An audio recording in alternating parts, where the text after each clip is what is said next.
보자 합니다. 다 함께 제가 읽어드리겠습니다. 하나님의 뜻으로 말미암아 그리스도 예수의 사도된 바울은 에베소에 있는 성도들과 그리스도 예수 안에 신실한 자들에게 편지하노니 하나님 우리 아버지와 주 예수 그리스도로조차 은혜와 평강이 너에게 있을지어다. 찬송하리로다. 하나님 곧 우리 주 예수 그리스도의 아버지께서 그리스도 안에서 하늘에 속한 모든 신령한 복으로 우리에게 복 주시되 곧 창세전에 그리스도 안에서 우리를 택하사 우리로 사랑 안에서 그 앞에 거룩하고 흠이 없게 하시려고 그 기쁘신 뜻대로 우리를 예정하사 예수 그리스도로 말미암아 자기의 아들들이 되게 하셨으니 이는 그의 사랑하시는 자 안에서 우리에게 거저 주시는 바 그의 은혜의 영광을 찬미하게 하려는 것이니라 라는 것입니다. 이번 주 말고요, 다음 주가 되면 이제부터 여러분들에게 신학적인 내용들도 함께 살피려고 하는데요, 오늘은 여러분들과 함께 1절, 2절을 통하여서 인사말과 함께 제가 시간이 된다면 여러분들께 저의 간증을 잠시 해보려고 합니다. 평소에 제가 안식년 갖기 전까지 제가 간증을 거의 하지 않았거든요. 간증을 제가 마지막으로 한 것이 신학교 1학년 때가 제가 간증을 한 게 제가 아마 마지막이었을 것 같고요. 중간중간에 짧게는 간증을 하였지만은 이렇게 길게 간증을 해본 것은 아마 이번이 처음이지 않겠나 싶습니다. 그래서 1절, 2절 말씀을 함께 과 관련돼서 제가 간증을 하는 것이니까요, 이해해 주시기 바랍니다.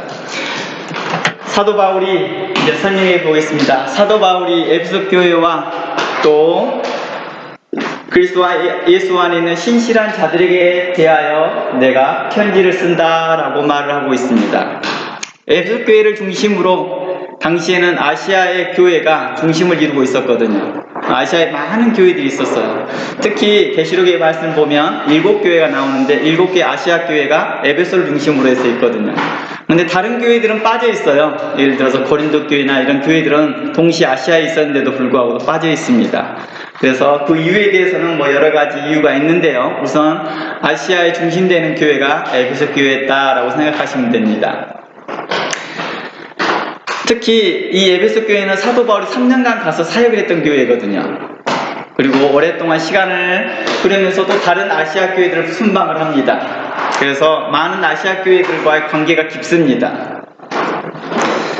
이 서신서를 쓰는 때가 어느 때였냐면요, 사도 바울이 로마 감옥에 갇혀 있을 때예요. 그러니까 에베소 교회를 세워놓고 난 후에 시간이 많이 흘러서 되어진 거죠. 약 30-40년이 흐르고 난 후에 로마 교회에서 잡혀있는 동안에 그가 2년간 그 감옥 생활을 하면서 에베소 교회에 편지를 써낸 내용입니다. 이때 동시에 에베소 교회뿐만 아니라 서신서를 여인서를 포함해서 3통을 더 씁니다. 빌레몬서, 골로새서, 빌립보서, 이런 3통을 함께 같이 써서 이 에베소 교회에 동시에 보내요. 그러니까 이것은 에베소 교회만을 보라는 뜻이 아니에요. 여기에서 보면 에베소 교회에 있는 성도들과 그리스도 예수 안에 있는 신실한 자들이라고 말하는 이 말은 아시아에 있는 그 교회들에게 회람되라는 뜻이에요. 이렇게 돌려서 보라, 이 편지를, 이런 뜻입니다. 그러면서 동시에 추가로 빌레몬서, 골로새서, 빌립보서를 다른 교회들에게도 전달해 줍니다. 그러니까 서로 공유하고 있었다는 거죠. 그러니까 이 본문에서 여기에서 말하고자 하는 것은 에베소 교회만 해당되는 내용이 아니라 당시에 아시아 교회에서 일어나는 일들, 고린도 교회에 일어나는 일들, 이러한 일들에 대해서 교훈하고 책망하고 있었던 것이다 라고 볼 수 있습니다. 그러니까 공통적인 분모가 있어서 그들을 교훈하고 바르게 하고 책망했다라고 보면 될 것입니다. 사도 바울이 이 에베소를 읽는 모든 사람들을 성도 또는 신실한 자라고 말합니다. 이 말이 어떤 의미가 할까? 에베소 교회 안에 있는 여러 문제적 특징들이 있었거든요. 특히 교리적 싸움들이 많았어요. 다툼들이 많았습니다. 이 내용은 에베소 교회만 있지 않다고 그랬어요. 당시 아시아 교회는 모든 문제의 특징들을 가지고 있다고 했습니다. 특히 고린도 교회를 보면 쉽게 알 수 있습니다. 고린도 교회를 보면 그 안에 무엇이 있었습니까? 다툼이 있었고 분쟁이 있었습니다. 아시아에 있는 교회들 모습이 거의 이러한 비슷한 현상이었다는 것입니다. 처음 사도 바울이 가서 선교하고 전도하고 있었을 때는 교회들이 어땠을까요? 뜨거웠습니다. 열정이 많았습니다. 힘이 생겼습니다. 그리고 교회가 막 성장하고 있었습니다. 당시 고린도 교회가 가장 컸다고 하는데요. 당시에 성도 규모가 약 40명 정도 됐고요. 다시 다른 아시아 교회 정도는 한 20-30명 정도 되는 교회 규모였습니다. 그러니까 오늘날로 보면은 굉장히 스몰 처치이지만 당시에는 그걸 좀 크다라고 생각했다는 거겠죠. 이러한 교회들에게 대해서 초창기 때는 열심을 가졌습니다. 열심을 가지고 있었는데 한 30년 정도 흐르니까 그들 안에 어떤 일이 발생돼요? 다툼과 분쟁이 일어나고 있었다는 것입니다. 처음엔 그들이 사랑 가운데 있었겠죠? 그들 가운데 평강 가운데 있었겠죠. 그러나 그들 안에 다툼이 생기고 분쟁이 있었다는 것입니다. 마치 오늘날의 우리들의 모습과 같지 않을까 싶습니다. 우리가 과거에 80년대만 생각해봐도 교회들이 뜨거웠다는 것을 알 수 있습니다. 그러다가 88 올림픽이 끝나고 90년대를 접어들기 시작하면서 교회들은 굉장히 기하급수로 커지기 시작하면서 교회들 안에 분쟁과 다툼이 커지기 시작하고 2000년대 시절에서는 이제는 쉽게 주변을 둘러봐도 보면 쉽게 볼 수 있는 게 분쟁과 다툼이 있는 교회들이라는 것입니다. 과거에는 그런 교회를 보기가 조금 어려웠던 거죠. 이제는 눈에 들어 보이게 그런 교회들을 볼 수 있습니다. 저도 이곳에서 교회를 설립하기 전까지 18년간 교회 분쟁 있는 교회와 다툼 있는 교회들을 협력하였습니다. 그런 교회들을 가서 세미나를 하고 성경 강의를 하면서 그들이 하나 되기를 바라는 마음에서 말씀을 나눴습니다. 그러나 그들 안에서 여전히 이들이 화합되지 못한 이유들이 있는 이유가 뭐였느냐 하면 감정에 오랫동안 쌓여있는 감정의 문제가 오랫동안 쌓여있다는 걸 알 수 있었습니다. 희한하게 처음 오신 성도들에게 대해서는 다 모든 걸 용납할 만하고 처음 오시는 성도들에게 대해서 모든 것을 이해하고 용납하는 함께 신앙생활을 2-3년만 하고 있으면 이상하게 저변에 깔려있는 감정들이 서로 있더라는 것입니다. 그러다 보니 서로 하나 되지 못하더라는 것입니다. 그 이유가 뭘까라고 깊숙이 또 연구하고 또 연구에 들어갔습니다. 작은 세월이 아니니까요. 18년간 이 나라에서 그 분쟁 있는 교회들을 향하여서 말씀을 나누고 그들의 문제를 함께 하려고 하고 그 아픔에 함께 하려고 하다 보니까 더 깊이 연구할 수밖에 없었겠죠. 그랬더니 알고 봤더니 하나님의 말씀을 믿음으로 듣지 못한 이유였다는 것입니다. 두 번째는 그 교회 안에 말씀이 강력하게 선포되지 못하고 있다는 것입니다. 복음의 말씀이, 의의 말씀이 선포되지 못함으로 인하여서 그렇다는 것을 발견하였습니다. 사도 바울이 이제 30-40년이 지나고 에베소 교회와 다른 아시아 교회에다 전하면서 이렇게 말합니다. 뭐라고요? 그들에게 대하여서 2절 말씀해 보니까 하나님 우리 아버지와 주 예수 그리스도조차 은혜와 평강이 너희에게 있을 것이다. 그들에게 신실한 성도요, 신실한 자, 또 성도라고 말했던 이유가 뭘까요? 그렇게 분쟁이 있고 다툼이 있던 교회에 대해서 여전히 그는 성도라 부르기를 주저하지 않았다라는 것입니다. 놀랍지 않습니까? 사도 바울은 그들을 향해 담대히 그리스도 안에 있는 신실한 자 또는 성도라 불렀습니다. 그리고 그들에게 이렇게 말합니다. 주의 평강이 있을지어다. 주의 은혜가 있을지어다 라고 그들에게 안부를 전합니다. 이러한 모습이 가장 강하게 드러냈던 모습이 어디 있습니까? 고린도 교회였습니다. 고린도 교회는 그들 안에 심각한 도덕적 문제까지도 그 안에 있었지만 그 고린도 교회를 향하여서 뭐라고 말합니까? 우리 고린도전서 가봅니다. 고린도전서 1장 가봅니다.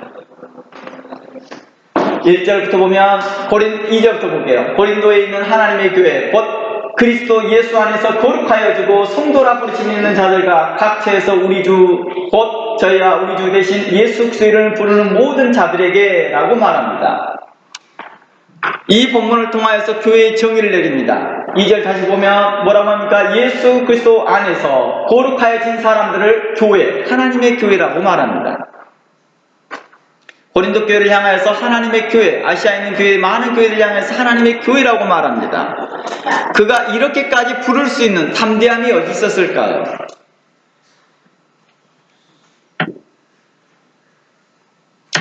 그들 안에 불법이 있고 있고 분쟁이 있고 사랑이 식어지는 모습이 있는데도 불구하고도 사도 바울은 그들을 향해 성도라고 말합니다. 거룩한 교회라고 부릅니다. 그들은 어디에서 이런 담대함이 있었을까요? 어디에서 그런 확신이 있었을까요? 이러한 신앙의 태도는 우리가 본받아야 할 태도입니다. 이는 모든 주권을 하나님께 있음을 인정하는 태도이기 때문입니다. 그는 성도의 문제를 책망하였어도 그들에 대한 최종적 심판 하나님께 있음을 인정하는 태도이거든요. 뿐만 아니라 자신을 배척하는 교회들에게도 여전히 전과 똑같은 마음으로 대하였다는 것입니다.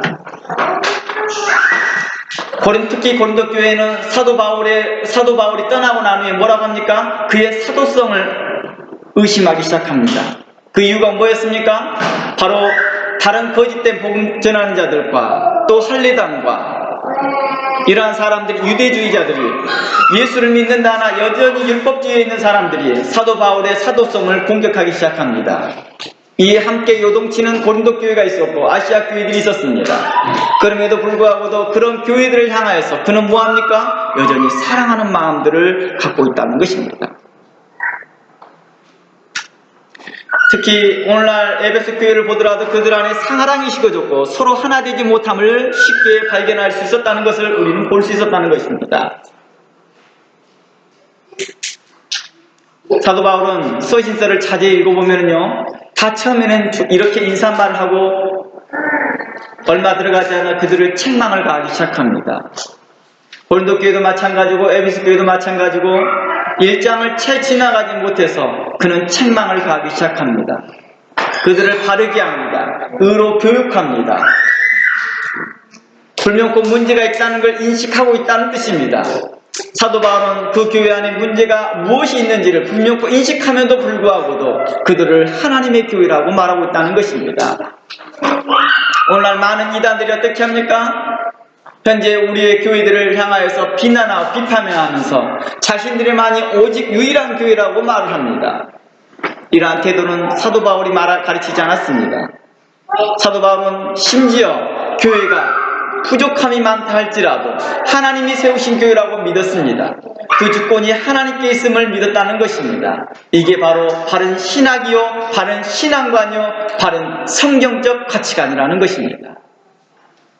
저는 이곳에서 전에도 말했지만 18년간 교회 협력 사역을 하면서 수없는 분쟁과 다툼에 있는 그 교회들을 바라보면서 참으로 그들 서로 간에 옳지 못한 말들을 속어 주고받습니다. 심지어는 다툼이 있다가 어느 성도들이 나가고 나니까 야, 이제야 살 것 같다. 이제야 교회 같다. 저는 그들을 향하여서 제 말을 잠잠치 않았습니다. 저는 그들을 향해서 제 분노를 잠잠치 않았습니다.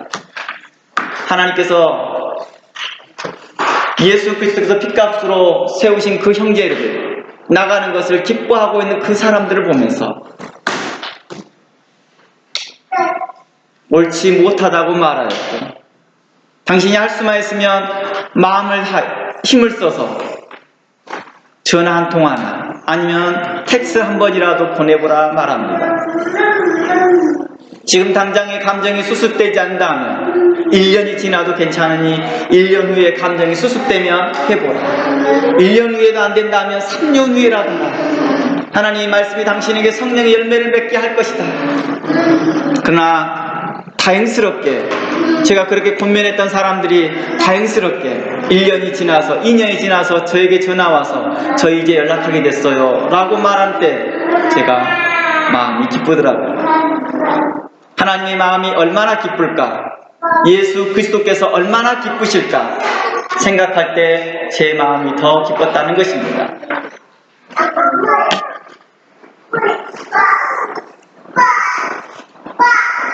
저는 그들이 협력을 요청할 때 저는 이렇게 말합니다. 목사님, 협력을 부탁합니다. 저희 교회가 이런 문제가 있습니다 라고 말할 때 기도하고 결정해 주세요 라고 제가 이렇게 말합니다. 아닙니다. 저는 기도 안 합니다.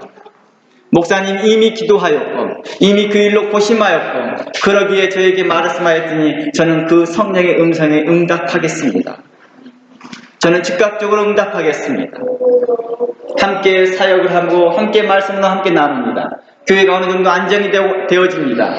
그리고 난 후에 그들은 교회를 저는 나오게 됩니다. 왜냐하면 또 다른 교회들이 저를 협력하기를 요청하니까. 그리고 3개월, 6개월, 많게는 2년 정도 협력하면서 이동합니다. 그러면서 18년간의 그동안에 많은 교회들을 교단과 상관없이 사역을 해왔었습니다. 그러다가 여러분들도 알다시피 교회를 1년 반 전에 설립을 했습니다. 1년 반 전에 설립을 했을 때 그렇게 많은 교회들이 저를 협력을 요청했던 교회들이 이제 뭐라고 저를 배척하는지 아십니까? 문교빈가를 받지 않았기 때문에 라고 배척하기 시작합니다. 너무 놀랍지 않습니까? 그들이 왜 이렇게까지 사랑이 식어졌을까요? 그러나 저는 여전히 그들에 대하여서 사랑으로 대하려고 합니다. 왜냐하면 그런 일들이 한두 번 겪은 일이 아니었기 때문입니다. 저는 또한 그들을 성도라 부르기를 부끄러워하지 않을 뿐만 아니라 또한 그들에게 대해 형제라 부르기를 또한 부끄러워하지 않습니다. 왜냐고요? 제가 바로 그러한 사랑을 받았기 때문입니다. 히브리서 2장 11절 말씀 가봅니다. 히브리서 2장 11절 말씀에 이렇게 말합니다. 거룩하게 하시는 자와 거룩하게 함을 입는 자들이 다 하나에게서 난지라. 그러므로 형제라 부르시기를 부끄러워하지 아니한다 라고 말합니다. 자, 이곳에 자세히 살펴보시기 바랍니다. 거룩하게 하시는 자는 누구입니까? 바로 예수 그리스도이십니다. 거룩함을 입는 자들은 누구입니까? 바로 여러분들과 저희고 그리고 모든 교회의 성도들입니다. 그들이 다 하나에게서 나왔다 합니다. 거듭남을 이해했으면 바로 이 하나라는 말을 이해할 것입니다. 바로 아버지 하나님 앞에 하나님께로부터 나왔다라는 것입니다. 혈통으로나 육정으로나 사람의 뜻으로 나지 아니하고 오직 아버지께로 난 자들을 다 형제라 부르기를 누가 부끄러워하지 않아요? 거룩하게 하시는 자가요. 예수 그리스도께서 우리의 연약함인데도 불구하고도 우리를 형제라 부르기를 부끄러워하지 아니하는데 우리가 그 거룩함을 받는 구원을 받은 그 수혜자들이 무슨 권리로 우리가 형제를 쉽게 판단할 수 있겠습니까? 우리는 예수 그리스도의 사랑을 본받아서 그들이 그러한다 할지라도 우리의 형제들이 연약함으로 우리에게 대하여 그런다 할지라도 우리는 뭐합니까? 서로 사랑하라고 말합니다. 이게 바로 사도 바울이 했던 태도이거든요. 사도 바울은 그 고난 가운데서 자신의 사도성에 대해서 변호하기 위해서 수차례, 제가 알기로는 4차례 정도의 자기의 간증을 합니다. 내가 다메섹에서 말이야, 내가 그리스도를 직접 만났어. 뿐만 아니라 다른 사도들보다 수고도 엄청 많이 했거든. 그러나 내가 그들보다 낫다고 하는 소리 아니다. 나는 그들에 비하면 정말 부족한 자다. 그럼에도 불구하고도 나는 당신들을 사랑합니다. 당신들을 축복합니다. 라고 합니다. 우리가 성경을 바르게만 이해만 한다 할지라도 오늘날 많은 목회자들과 교회들이 이렇게 분쟁 가운데 다툼 가운데 있지 않았을 것입니다. 우리가 하나님 말씀에 떠나 있다 보니 첫사랑이 또 식어지는 것입니다. 우리 에베소 교회를 잘 알 것입니다. 에베소 교회는 어디에 제일 먼저 등장합니까? 계시록에서 제일 먼저 등장하는 교회입니다. 무엇이 식어졌다고 말합니까? 첫사랑이 식어졌다라고 하는 비판받는 교회 중에 한 교회였습니다. 이유가 뭐였습니까? 항상 자신들의 교리만 맞대. 이러한 태도가 어디에 있었습니까? 고린도 교회 안에도 있었습니다. 고린도 교회 안에는 나는 아볼로에게라, 나는 베드로에게라, 나는 바울에게라. 그들에게 대해 사도 바울은 이렇게 말합니다. 그리스도께서 나뉘었느냐? 내가 너희들에게 세례를 주었느냐? 내가 너희들을 위하여 십자가 못 박혔느냐? 우리는 다 형제라. 사도 바울은 예수 그리스도의 복음 안에 거하면서 그들에게 대하여 담대히 책망하고 바르게 하면서 여전히 그 마음의 뜨거운 열정으로 그들을 사랑하고 있었다는 것입니다. 그리스도께서 먼지와 같고 연약한 저를 형제라 부르기를 부끄러워하지 않았다는 것입니다. 그리고 그 부르심 가운데 성령 안에서 저에게 목회적 사명을 주시고 그걸 감당하게끔 하셨다는 것입니다. 그러니 제가 이 목사로 일을 하면서 제가 이렇게 많은 목사들에게 이렇게 말을 했습니다. 저는 감사할 따름입니다. 몇몇 목사들이, 저를 사랑하는 목사들이 저에게 말합니다. 자기 교단에 가입하기를 요청을 합니다. 이쪽으로 가입해 주세요. 저쪽으로 가입하세요. 가입 조건이 안 됩니다. 당신도 알지 않습니까? 문교부 안 나온 것을 안 받아들인다는 거. 그러나 저는 괜찮습니다. 제가 지금 현재 그런 문교부에서 인가받지 않은 신학교에서 제가 졸업하였고 목사로서 일을 하고 있다는 것 자체만으로도 좀 감사합니다. 제가 이 일에 대해 더 바랄 것이 없다 할 만큼 저는 현재 사역하고 있다는 그 자체로만 감사합니다라고 말합니다.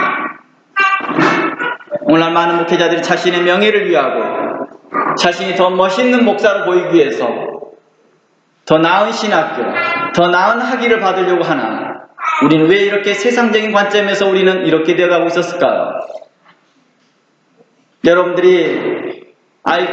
여러분들도 솔직히 놀랐을 것입니다. 신학교를 시험 봐서 들어가는 거고 신학교에서 떨어진다는 사실들을 발견할 때마다요. 많은 성도들에게 신학교도 떨어져요 라고 하는 성도들이 종종 있더라고요. 왜 그랬을까요? 제네럴하게 많은 성도들은 그 신학교는 믿음으로 간다라고 생각했기 때문입니다. 저는 저의 부족함으로 신학교를 떨어졌던 것에 대해서 교훈하려고 온 것이 아닙니다. 저는 마땅히 좋은 신학교를 나와야 할 사람 그에 대한 대응이 있었다고 봅니다. 왜냐고요? 그들은 고등학교 때 공부를 열심히 했으니까요. 사도 바울은 참으로 자기 자신이 힘써 양육한 교회에서 자신의 사도성을 논란을 일으킨 고린도 교회에도 또 아시아에 있는 여러 교회를 향하여서 그는 여전히 사랑의 열정을 가지고 그리스도 예수의 사랑으로 그들에게 평강을 전합니다. 평안을 전합니다. 저는 여러분들이 그러한 담대함이 있었으면 좋겠습니다. 혹시 여러분들이 섬기셨던 교회에서 나왔던 분들이 있고 어떤 분들은 지금 현재 교회에서 어려움이 있다 할지라도 그 교회를 향하여 축복하고 그 교회를 향하여 평강을 빌기를 원합니다. 이것이 바로 사도 바울의 가르침입니다. 이것이 바로 성경적 가치관이고 이것이 바로 그리스도께서 우리에게 본을 보이신 거라는 것입니다. 그리스도께서 빌립보서 2장 5절 말씀에 이렇게 말합니다. 빌립보서 2장 5절 말씀에 너희는 이 마음을 품으라 곧 그리스도 예수의 마음이라고 말합니다. 그는 근본 하나님의 본체시나 하나님과 동등됨을 취할 것으로 여기지 않냐고 오히려 자기를 비워 종의 형체를 가졌고 사람같이 되었고 사람의 모양으로 나타났으니 자기를 낮추시고 죽기까지 복종하셨으니 곧 십자가의 죽으심이라고 말합니다. 솔직히 이 땅에서 유명해봤자 그리스도를 앞설 자가 그 누가 있겠습니까? 그는 하나님이셨습니다. 그는 하나님 아버지와 동등된 분이었습니다. 그러나 그분은 자기의 위치를 내려놓고 우리와 같이 되셨습니다. 그러나 우리는 교만해져서 우리가 하나님 되려고 하고 있더라는 것입니다. 우리가 예수 그리스도의 자리까지 뺏으려고 합니다. 제가 여러 목회자 세미나를 하면서 목사님들께 이렇게 말합니다. 목사님, 교회 담임하는 것은 그 교회 사장 되는 거 아닙니다. 여전히 그 교회는 그 머리가 그리스도이셔야 됩니다. 종교개혁의 이유가 뭡니까? 교황이 교회의 머리라고 선포하니 이에 대해 반하여 나온 우리가 이제 또다시 교회에서 우리의 주장을 하고 우리가 머리 되려고 하고 있지 않습니까? 교회에서 많은 성도들이 고통스럽고 아파하고 그들이 떠났던 이유가 우리가 그 자리를 탐하기 때문입니다. 입술로는 그리스도요, 입술로는 그리스도가 영광이라고 말하나 실상 복음 앞에서 그들이 비열하였고 그들이 복음에 대하여 비판하면서 자신의 명예와 자신의 권리와 자신의 학위를 위하여 자신들이 그 비열한 태도를 보였던 것에 대해서 그들은 회개치 않고 있더라는 것입니다. 성도들이 그러한 모습들을 보면서 모를 거라고 생각하는 성령께서는 그들에게 통찰력을 주셨고 성령을 통하여 그들을 가슴 아프게 했다는 것입니다. 제가 지금까지 많은 성도들을 보면서 그들이 이렇습니다. 저희들은 그 목사님을 위해 기도합니다.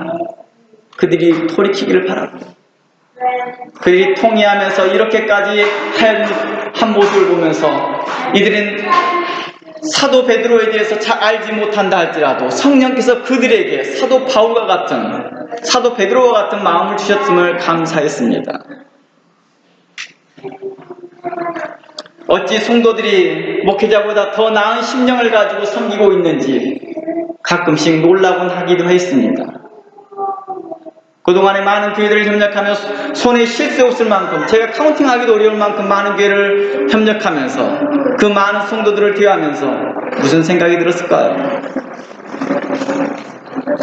많은 성도들이 교회를 함께 설립하자는 말들이 많았습니다. 그러나 하지 않았던 이유가 뭘까요? 더 많은 교회들을 돌아보고 싶었기 때문입니다.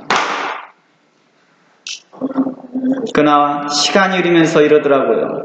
시간이 흐르니까 마치 사도 바울이 30-40년 정도 20-30년 정도 그 교회를 떠나고 나니 어땠습니까? 물론 영원히 떠난 건 아니었겠죠. 계속해서 관계는 계속해오고 있었습니다. 그러나 20-30년이 흐르고 나면 그들은 사도 바울을 적대시하였고 사도 바울의 말씀에서 복음에 떠난 자들도 있었고 어떤 자들은 그 복음에 떠나 다른 것들을 받아들인 자들에 대하여서 사도 바울은 가슴 아프해하면서 이렇게 말합니다. 너희들이 이렇게 속히 그리스도의 복음에서 떠나느냐? 참으로 저도 그러한 것들을 여기서 자주 경험하게 됩니다.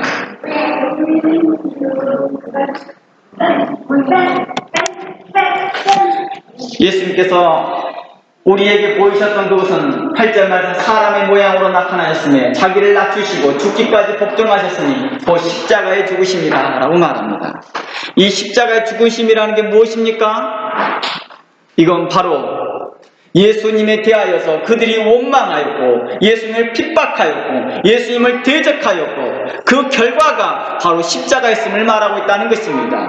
그들의 죄악이 심지어 예수 그리스도조차도 그들이 죽였던 사람들이라고 말합니다. 그러니 하물며 사도 바울이랴 하물며 티끌 같은 저랴 그러니 이 사역을 하면서 실망하거나 좌절하지 않기를 원합니다.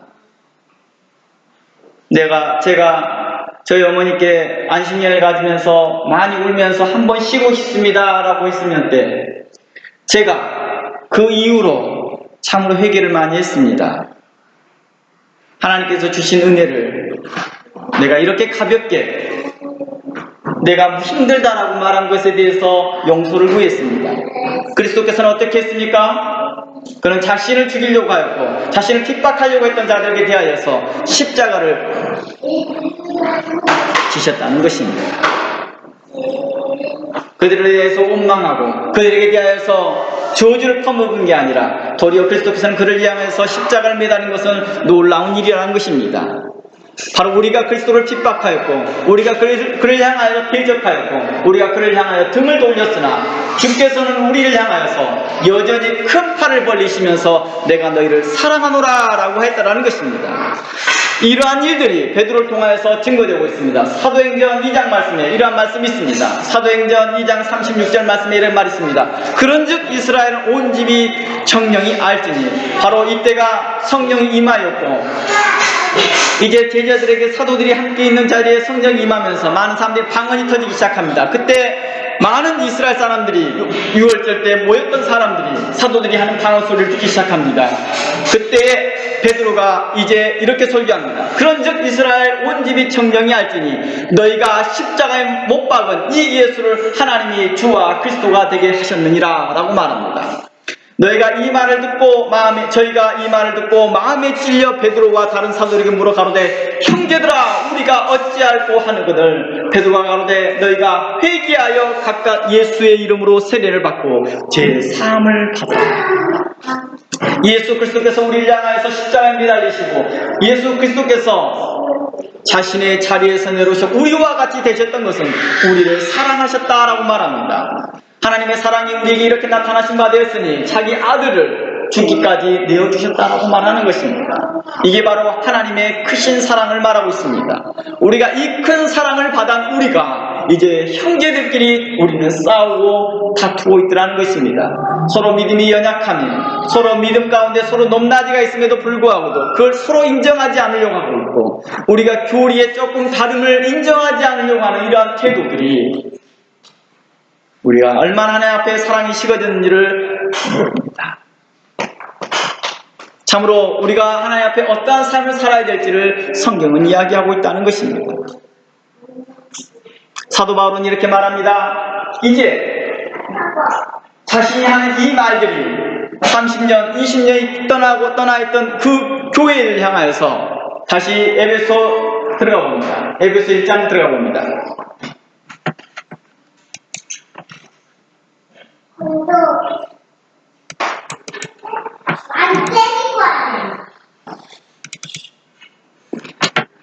에베소 1장 보면 하나님의 뜻으로 말미암아 그리스도 예수의 사도된 바울이라고 표현합니다. 자신은 왜 이렇게 자신을 사도된 바울이라고 표현을 했을까요? 여기서 이런 표현들을 했던 것은 그동안에 아시아 교회에서 사도 바울에 대한 사도성을 이래하여서 많은 모여서 의구심을 가졌기 때문입니다. 또한 어떤 사람은 대적했기 때문입니다. 그럼에도 불구하고도 사도 바울은 자신이 하는 말이 아버지께로 왔음을 지는 공포하고 있습니다. 나를 보내신 자로 말미암아서 내가 이 자리에 섰다. 나를 보내신 이로 말미암아서 내가 이 자리에 복음을 선포하고 있다. 내가 보내신 자로 말미암아서 너희들에게 책망하고 바르게 하고 의로 교육하고 있다. 그러니 너희들이 이 말을 믿음으로 들으라 라고 말했다는 것입니다.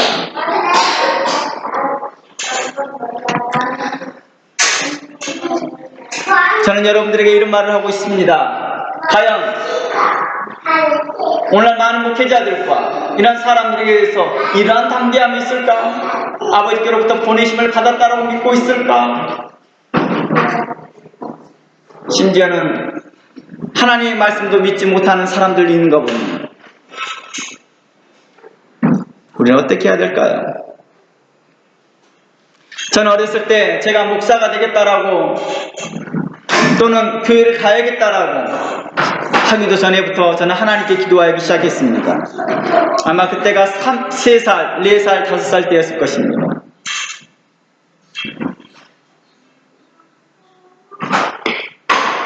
저는 어떻게 해서 하나님께서 제게 목사로서 소명을 주었는지 여러 과정들 가운데 제가 하나의 과정을 이야기해 보려고 합니다. 아마 그때 당시에 여기 세대는 잘 모르시겠지만 저 뒤에 계신 집사님은 아마 아실 것 같은데 타잔이 나올 때였습니다. 그러니까 그때가 70년대쯤이었어요. 타잔 막 나오고 마징가 제트 막 나왔을 때였죠.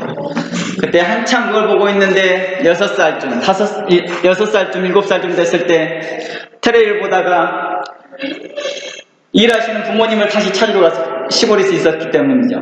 저희 집은 산하고 붙어 있었어요. 산하고 집하고 거의 붙어 있어요.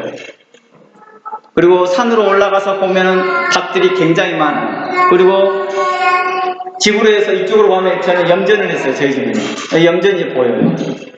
그런데 그때 당시에 저는 엄마를 찾기 위해서 당연히 밭에 계실 거라고 생각하고 그 초저녁에 올라가기 시작합니다. 바로 올라가면 산이에요. 바로 올라가면 산이고 산에 조금 더 밭이고 밭에서는 또 다시 산이 이렇게 돼 있어요. 그런데 좀 올라가는데 희한한 광경을 보게 됩니다. 제가 지금 오늘 이가 하는 관정은요, 그동안에 이 내용을 알고 있는 사람들이 저희 부모님도 잘 모릅니다. 아마 제 아내와 몇 사람, 한두 사람이 알고 있지 않을까 싶습니다. 제가 그게 무슨 뜻인지를 평생 고민하고 있으면서 몰랐기 때문이죠. 지금도 잘 모릅니다. 저는 그때 당시에 7살 정도 되었고 그때는 교회도 다니지 않는 때였고 이게 무슨 현상인지는 몰랐으나 이제 그 이야기를 해보려고 합니다. 그 늦은 시간에 산에 오르고 있는 부모님을 찾으러 올라가는 도중에요, 불 붙는 나무를 하나를 보게 됩니다. 참 미안하더라고요. 불이 붙었는데 그 주변에 타지가 않는 거예요. 그리고 그 주변에 있는 나무에도 옮겨 붙지도 않습니다. 저는 두려움에 가득 차 있으면서도 부모님을 찾아야 간다는 생각 때문에 그것을 빤히 쳐다보고 얼어붙었습니다. 가지도 못하고 오지도 못하고 얼어붙은 거죠. 그러고 있을 때 뒤에서 저희 부모님 소리가 들리더라고요. 아마 염전에서 일하시다가 제가 올라가는 모습을 보였나 봐요. 초저녁이기 때문에 해가 아직 살짝 남아있을 때였나 봅니다. 저는 뒤를 돌아보니까 부모님들이 다 계시고 형님들이 다 계시는 거예요. 그런데 잘 보세요. 그분들이 그것이 불이라고 생각했으면 와서 뺄 생각을 해야 될 거 아닙니까? 제가 아직도 기억납니다. 저희 동네에 산불이 한번 났는데요, 동네 사람이 다 산으로 올라가더라고요. 그 끌려고요. 근데 그 불이 그분들에게는 보이지 않았나 봅니다.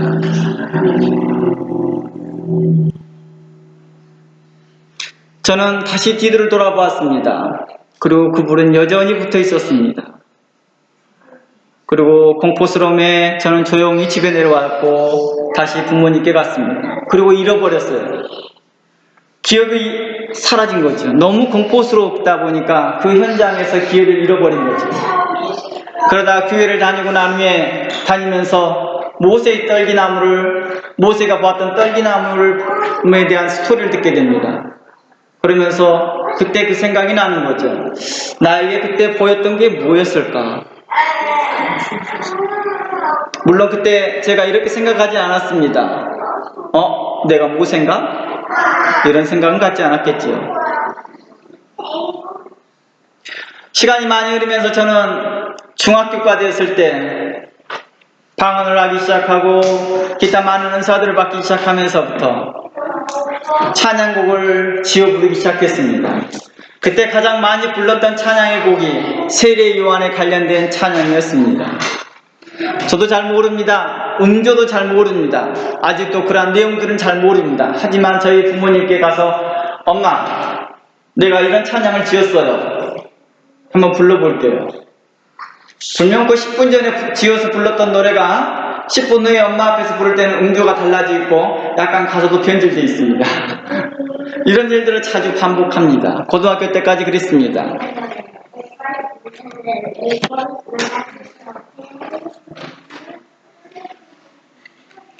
그리고 제가 예수를 믿고 난 후에 10살쯤 11살쯤 됐지요. 그러니까 그 사건이 있고에 1, 2년 후에 제가 예수를 믿기 시작합니다.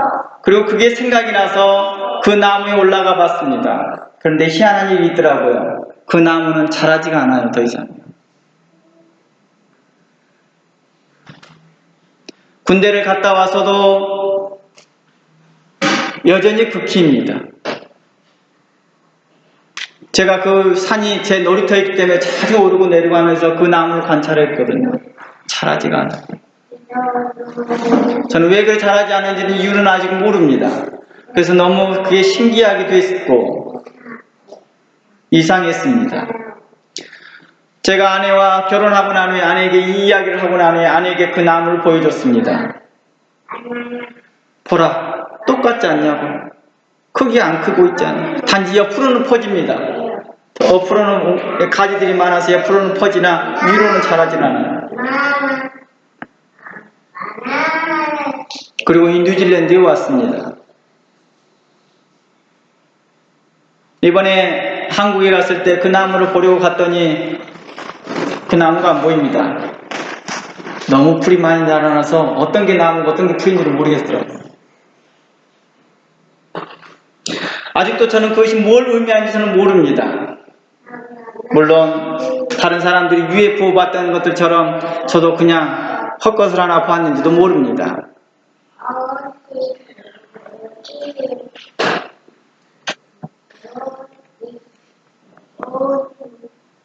제가 신학교 공부하고 나서도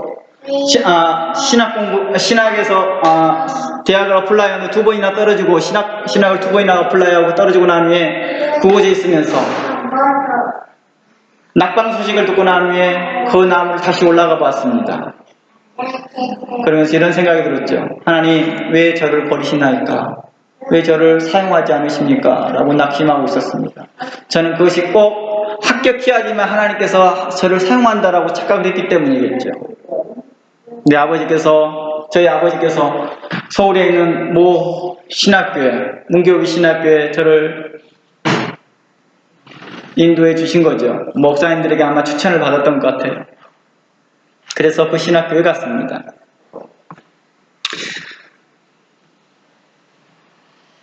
이래저래 이런 많은 일들이 있는 가운데에서 군대에서 저에게 또다시 이런 말씀이 있었습니다. 제가 써놨던 글 내용 중에 있을 것입니다. 바로 영적 침체라는 내용에서 있었습니다. 영적 침체라는 내용은 제가 군대에서 있었던 해프닝이 있었습니다. 그때 하나님에 대해서 내 자신의 많은 어려움과 힘듦이 있을 때 하나님께서 이렇게 말을 합니다. 너가 나를 인지하기 전에도 내가 너와 함께하였고,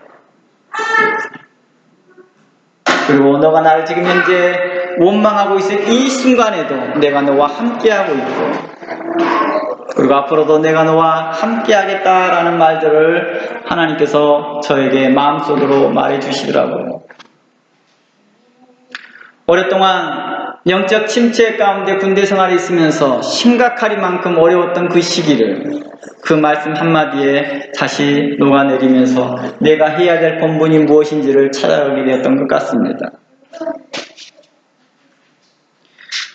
제 이야기를 다 하기에는 어렵습니다. 생명의 위협을 느꼈을 때가 태어난 지 6개월 때부터 일어났던 일이기 때문에 너무 많은 일들이 해프닝이 죽음을 오갔던 일들이 많고 그 가운데 하나님께서 제게 베푸셨던 은혜들이 많으나 그것들을 저는 이렇게 종합합니다. 하나님이 현재 살아계심을 이렇게 증거하고 있다. 이것이 그리스도